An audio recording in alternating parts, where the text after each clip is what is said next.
Ayan. Ayun, hello. Maraming salamat po. Sana nagustuhan ninyo yung pelikula. Yun. Sobrang ganda, Direk Irene. Ikwento mo naman paano to nabuo. Paano mo naisip gawin ito? Ano pa to 25, 24, 2020.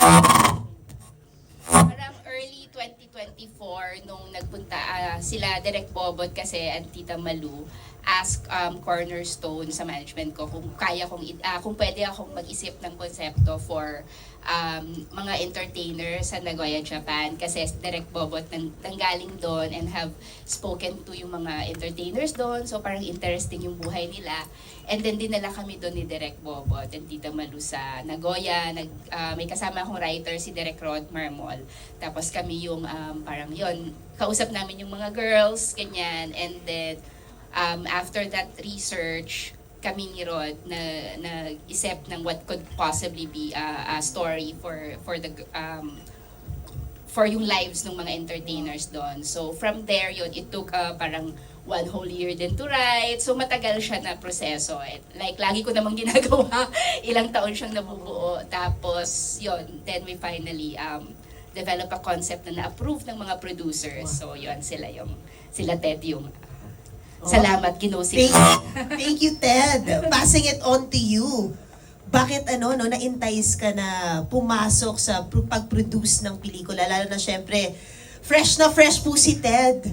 24 years old, o diba? 22? I'm 22 years old. Wow! 22! Oo! At talagang sumugal ka sa napakagandang kwentong ito. Pakikwento. So, yun nga po, as a business management graduate, I've always been fascinated about film. And yun nga, I wanted to use my background and apply to the industry. When I got in touch with Direk, alam na namin na we wanted to produce something different, which is Midnight Girls. What about the story did really capture your attention? So we wanted to produce Midnight Girls kasi we wanted to explore the narratives nga on OFWs. And it is, at its core, a tribute to mothers, to sisters, and to friends who trade their identities nga and miss out on life's milestones to provide for the loved ones they have back at home. Yun. Ano sila? Very eager sila na. Nakakatawa. Kasi pang OFW, di ba? Correct. Tapos sila rin very parang relate, di ba? Marami tayong kakilalang ganun eh. Anybody na Pinoy ay may kamag-anak, kakilala, kaibigan na OFW. Direct inisip ko nga, nagulat ako, business management, Yes. di ba? We would think film graduate, but wow, congratulations. Thank you for, bringing in the business here for everybody. And of course, napakagaling ng cast natin. Direct, so tatanungin ko lang yung cast, especially the ladies, what for you, when you read the story, what made this the perfect timing to tell the story to the audience? When it was first pitched to me, I actually, pitch pa lang. Sabi ko, kakaiba. It's something that I've never done before. And it's about time to really just bring out, diba, out there yung stories ng mga babae sa Japan. At hindi lamang yun maaaring sila yung naging subject ng pelikula. Pero kung titignan mo talaga sa mas malaking lente, tinatakal dito yung sakripisyo, yung sitwasyon ng mga OFWs natin sa iba't ibang parte ng bansa. And we really had to treat this story with so much respect kasi storya to ng buhay ng bawat Pilipino na nasa labas ng bansa natin. And we also wanted to humanize. Diba? Kasi sometimes merong mga stigma na kasama yung storya ng mga babae sa Japan. So, we really wanted to humanize them. And makita na itong mga taong to ay may mga totoong pangarap. Itong mga taong to ay nagsasakripisyo. Hindi lamang para sa sarili, pero para sa mga mahal nila sa buhay. Wow. Paris? Paris? Paris. Hello po, Kanbanwa. Konnichiwa! Hello, konnichiwa. Yan. Hello, ayan. Ako naman po, isa siguro sa nakapagpa-oo agad sa akin sa project na to is yung ganda ng storya. Very honest, very raw. Na talagang, yun talaga yung buhay ng ating mga entertainers sa Japan. At siguro po, this is something new for me kasi never pa yata ako nakagawa ng ganito. Excited ako nung, syempre makakasama ko si Ate Jo, Jane and Loisa. So, ang lahat ng yon yung parang nakaka-challenge. Tapos ni Hongo pa. Ang challenging pa siguro sa akin, yung kailangan emotional ka, tapos kailangan ni Hongo. Sobrang fluid, sobrang napaka-natural nung delivery nyo sa mga lines ninyo. Kahit na hindi natin to mother language. Yes.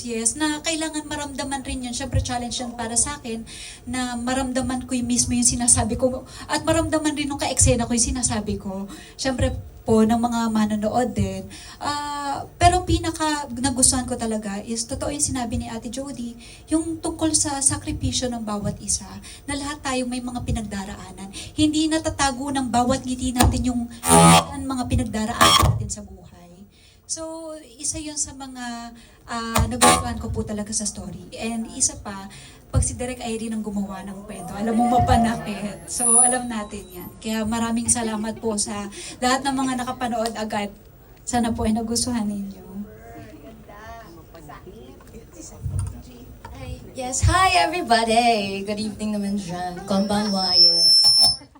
Yes, tsaka may timeline kasi ibang-iba yung ano. Hindi, pero natutuwa ako kasi napanood nyo na. Sana all. Di pa namin napapanood, pero it's a surprise. Oo. Ano ba? Nasabi nyo kasi na lahat eh. But, syempre gusto ko maging part nito. Unang-una gusto ko makawork si Direk Irene. Gusto ko makawork ulit si Ate Jody. It's a new experience to be working with Sanya. Si Loisa din, medyo kami, parang reunion sort of. So, I was really looking forward to doing this project. And alam ko rin how much responsibility we have na sa amin na ibigay itong kwento na to at kami yung mga boses nila para ikwento yung mga kwento nila na pinagkatiwala nila sa amin. So, ayun. Miss Carmi. Ako nakapagpa-oo sa akin dito yung cast. Pagkatapos si Direk Irene, hindi ko pa kilala. Nagpunta sa bahay. Pagkatapos nung napanood ko na yung kay Ding Dong, sabi ko, oh my God, she is such a big director, big talaga, blockbuster director na kaya talagang it's an honor for me to work with all of you. At syempre, bonus na nasa Japan pa kami, di ba? During spring! Oo, yeah. Kaya I truly enjoyed and talagang it's such a privilege na mapasama sa mga young at talaga namang talented and award-winning actresses. Yes, of Miss Carmi. Grabe rin. Tsaka sa sex bomb opening. Yes! Diba? Kamusta naman yung sex bomb opening? Totoo po yung nararamdaman namin doon. Yung kaba, para kami talagang... Totoo po yung kaba namin doon. Yung kaba namin na lamig ng kamay namin, bukod sa malamig po talaga yung panahon. Pero yung kaba namin na bilang entertainer at nandun mismo yung mga entertainers, yung paano kaya nila, Nakasama tama yung ka sa ginagawa cast. namin, nakasama namin sa cast. So, yung bawat ginagawa namin talaga doon, hindi lang sa pagsasayaw, kundi doon sa bawat eksena, yung parang nangangapa ka kung tama po ba yung ginagawa namin, tama pa ba yung binibigay namin sa storya. So, yun po. Direk Irene, wala sa bingo card namin na makita maging sex bomb Jody, si Jody Santa Maria. Diba? Ano kamusta yung, diba, with the outfit, talaga, and ikaw pa yung unang nang aakit. Alam mo, Sex bomb Jody nang itatawag sa'yo after nito. oh my gosh, hindi ko masabi yung gusto ko sabihin. Kasi yun yung pinaka, sa lahat ng mga scenes na ginawa ko, parang yun yung talagang pinaka dinaga talaga ako. I mean, every time naman na pumupunta ako ng set, laging may kaba. Pero nung nalaman ko na isushoot yung scene na yun, parang, alam mo, everyday pinagdarasal ko na sana, not today, not today.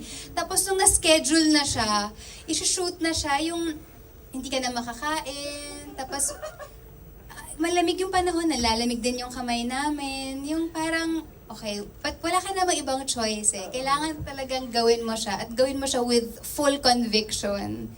So, thank you, Derek, for giving me a chance to be a sex bomb dancer for one day. Maraming salamat. Bravo! And of course, thank you so much for that. Thank you to nga direct na in-offer mo yung scene na yun para ma-enjoy namin lahat. Opening pa. Ganon. Oo. And si Miggy, who represents a different facet of being an OFW, Yes. who feels like it's not for them. Kamusta yung yung experience na yun for you? Well, I mean, with this kind of film, there's nothing to say no to. I feel like every inquiry is like a blessing. And with like Irene, kasi like naka-work ko siya before sa teleserye sa GMA, and then now to be working with on a film, iba yung feeling. Tapos, syempre, it's my first time to work with these beautiful women, and yeah, it's just a privilege. I was just having a good time. Sobrang na-enjoy ko lang yung time ko sa Japan. And first time ko to shoot out of the country. That is Super awesome. blessed. Thank you for that. Now, we